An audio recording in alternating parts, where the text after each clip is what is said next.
here is a problem on finding moment of inertia or second moment of area for a given cross section. The cross section is given in the shape of an arrow, and here the question is like this. There are a number of axes given here, and all the distances that are given in the diagram, they have been mentioned with the help of alphabets, and the value of these alphabets have been given here. So first of all, write down all these values here on the diagram itself, and then scroll down to start answering the questions. Here there is a simple question, multi-choice, and we are supposed to select one of these, whichever is the lowest. Let's go down, and here he started asking numerical values. First we have to find the total area of the cross section. So now that will be equal to area of triangle plus area of rectangle plus area of semicircle.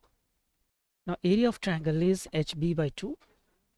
Area of rectangle is base into height. The area of semicircle is half the area of the complete circle. A quick calculation of this gives us the value here, and that value we need to enter here in this block.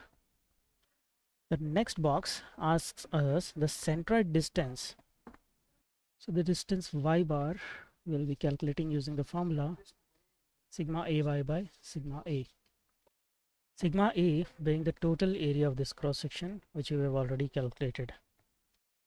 Expanding the formula, we get something like this, where a1 is the area of triangle, which is bh by 2, a2 is the area of rectangle, that is b into h, and a3 is the area of semicircle, which is half of the circle. y1 is the centroid distance of the triangle from the 1 1 axis, its value being 46 plus 28 by 3. y2 is the centroid distance of this rectangle from the 1 axis, that is 46 by 2, and y3 is the distance of centroid for semicircle from 1 1 axis. Now since this is in downward direction, we have to take it as negative.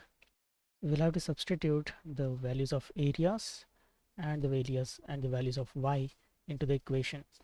Substituting all those values into the calculator will give us a value of 23.26 mm. After feeding that value over here, let's go for the next question, wherein he wants us to find moment of inertia about the y-axis.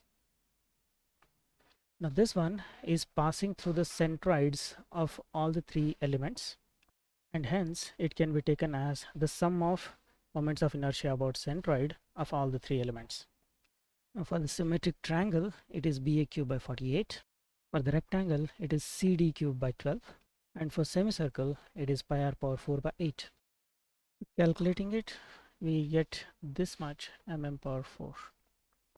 So the same we need to fill it here in Moodle. Next, we have to find moment of inertia about 1 1 axis. So that will be I1 of semicircle plus I1 of rectangle plus I1 of triangle. I1 of semicircle is this much. I1 of rectangle is DC cube by 3. Now for the semicircle and the rectangle, the 1 1 axis is touching the base, so we have directly taken the formulae for about the base. For the triangle, however, we will have to use parallel axis theorem and take moment of inertia about its centroidal axis plus AD square, where this D is the distance of centroid of the triangle from the 1 1 axis. Now substituting all these values, A is the area of triangle alone, that is 60 times 28 by 2, and the distance D is C plus half of 28, so that is 46 plus 28 by 3, sorry, because that is the distance of centroid from the base of the triangle. Putting all this in the calculator, we get this much mm power 4. Substitute the same over here and go for the next question, wherein we have been asked to find Ix. Now this here is our x axis, and we already know the moment of inertia about 1 1 axis. So we have to use the parallel axis theorem over here, which goes something like this. Now we already know the value of I1. A here is the area of the complete composite section, and D here is the distance between the two axes that we are considering. So this distance we have already calculated as y bar. So rewriting the equation for Ix, we get this. Okay, so putting all these values here in the calculator will give us this much power 4. The next value that he's asking us to find is I2 about this axis. So once again we will be using parallel axis theorem, which can be written like this. The value of Ix we have already calculated. A is the total area of the cross section, and D is the distance between the two axes that we are considering. Now this is going to be 46 minus y bar. That gives us a value like this. So it's this much power 4. So let's enter that value over here and go ahead to calculate next one. Next, as you can see here, we have to find I3. Now once again for I3 we have to use parallel axis theorem, and since I3 is parallel to Iy, that is what we have to take. Now here you can see that the distance D is directly given as F. So let's take the same. So Iy we have already calculated over here.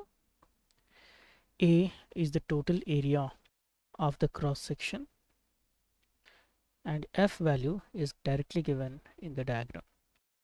Substituting that in the calculator, we get this value. That is of course in power 4. Finally, we have been asked to find the moment of inertia about fourth axis, which is here.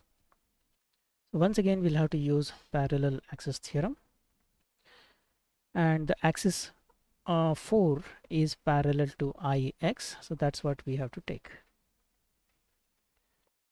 Now the value of Ix we have already calculated before. A is the area of complete composite section, and the value D here is the distance between X axis and the axis that we want to find. So from the diagram here we can easily see that that is E plus y bar.